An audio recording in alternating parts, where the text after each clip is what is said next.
ગુજરાતમાં પેટ્રોલ અને ડીઝલની અછતને લઈને અત્યારે હાલ ખેડૂતો અને જે સામાન્ય જનતા છે લોકોની અંદર ભારે રોષ જોવા મળી રહ્યો છે। મોરબીનો સિરામિક ઉદ્યોગ હોય કે પછી કચ્છનો ટ્રાન્સપોર્ટ હોય, એ ક્યાંક આ બધાને કારણે બંધ જેવી પરિસ્થિતિમાં છે। ત્યારે હવે ખેડૂતો છે એ લોકો ફરી એક વખત સરકારની સામે પડ્યા છે। તેમના દ્વારા પેટ્રોલ અને ડીઝલની અછતને લઈને ઘણી બધી વાત કહેવામાં આવી છે।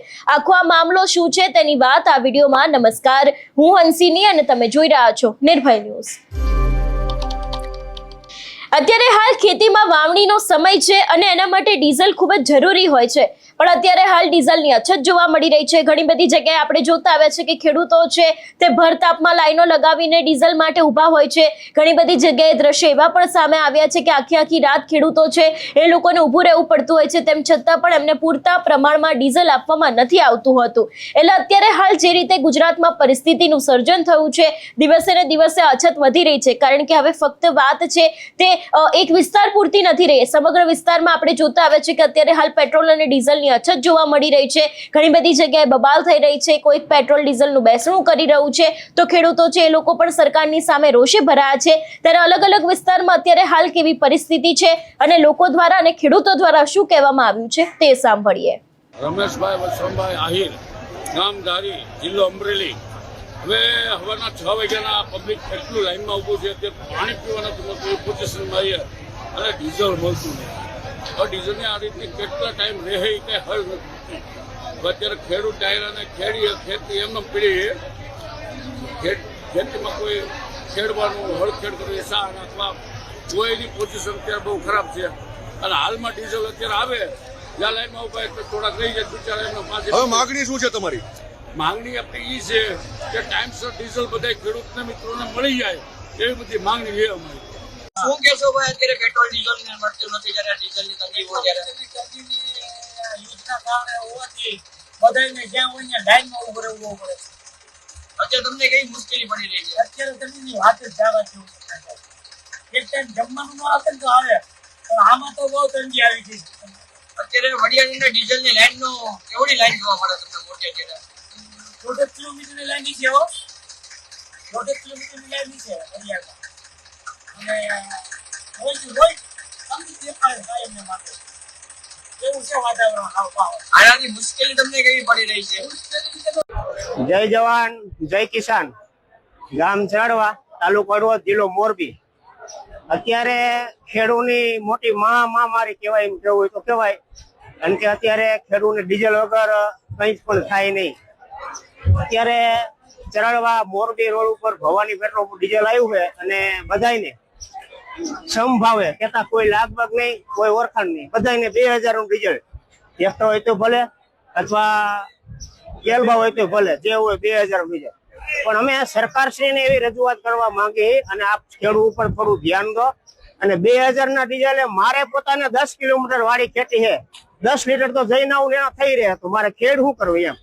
એટલે ઉપરથી તમે ડીઝલ વધારે આપો તો પેટ્રોલ પંપ વાળા ડીઝલ ખેડૂતને વધારે આપે। પેટ્રોલ પંપ વાળા ડીઝલ તે નો ડાઉન, જે સંભાવે બધાને જેટલું મળે એટલું ભાગ્ય પડતું દે જ છે, પણ 2000 ના ડીઝલે ખેડૂતને કઈ થાય નહીં અત્યારે। અને ખેડૂત જો બરબાદ થાય ને તો સરકારને પણ અઘરું પડી જાય। ભલે અત્યારે જે તમે ગણો છે, સરકારને ખેડૂતને તમે ડીઝલ દો, ડીઝલ વગર કરવાનું શું કહો? હાલો, ડીઝલ નહીં હોય તો તમે કઈ નહીં કરી શકો। ટ્રેક્ટર અત્યારે બળદગાડા છે ને અમને બળદથી ખેતી કરે, ડીઝલ વગર ટ્રેક્ટર હાલે ને શું કરવાનું?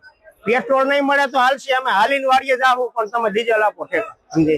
અને બીજું એ કે અત્યારે ડીઝલ ને તમે ભાવ વધારો કરો, જે કરો બરાબર, ખેડૂતને શું છે? આજથી 15 વર્ષ પહેલા 1500 રૂપિયા ખેડૂતને હતા કપાસના, અત્યારે શું છે? અત્યારે ઈ જ છે 15 વર્ષમાં ડીએપી ખાતર 400 રૂપિયા જડતું હતું, અત્યારે 2200 રૂપિયા ડીએપી ખાતરના।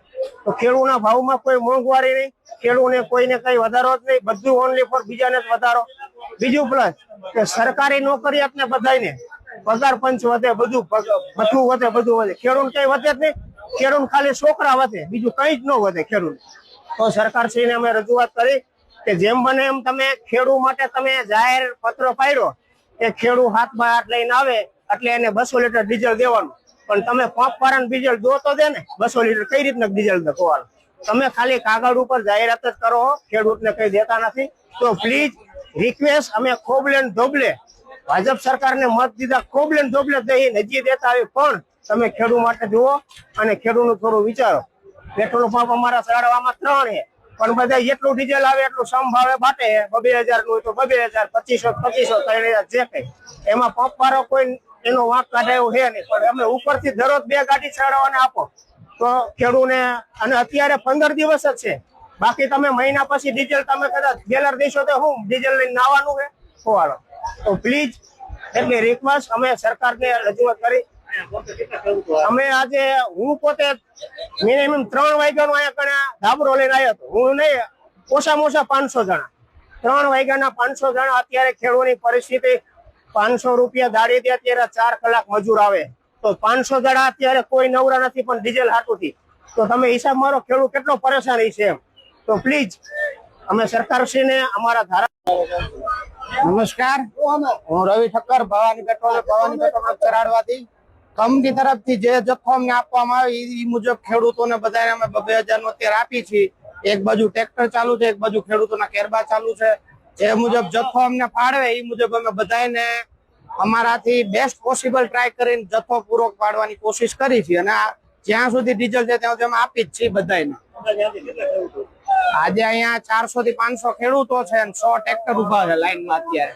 આમાં ઓછામાં ઓછા 500 ખેડૂત તો હાજર છે અહીંયા, જેમના ટ્રેક્ટરો માટે લેવા આવ્યા ડીઝલ. અને અમે બધાને શાંતિપૂર્વક વિતરણ કરી છે અત્યારે.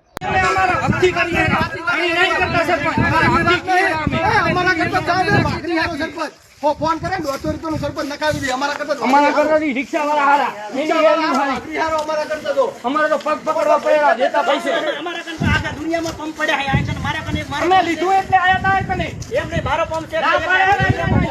ના બોલો તમારા કહી શકો ઝઘડો થવાની તૈયારી છે કોઈ કરતા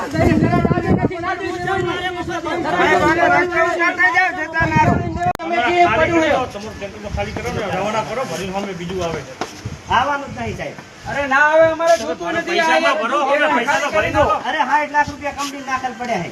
60 લાખ રૂપિયા કંપની દાખલ પડ્યા. તમારા અધિકારીની રૂબરૂ પણ હું તો જેનો સમજાવું ને હું કહું ને અમે 4 લીટર આ વિષયને લઈને તમારો શું અભિપ્રાય છે અમને કમેન્ટ કરીને ચોક્કસથી જણાવજો. તેની સાથે અમારી ચેનલ નિર્ભય ન્યૂઝને લાઇક, શેર અને સબસ્ક્રાઇબ કરવાનું ભૂલશો નહીં. નમસ્કાર.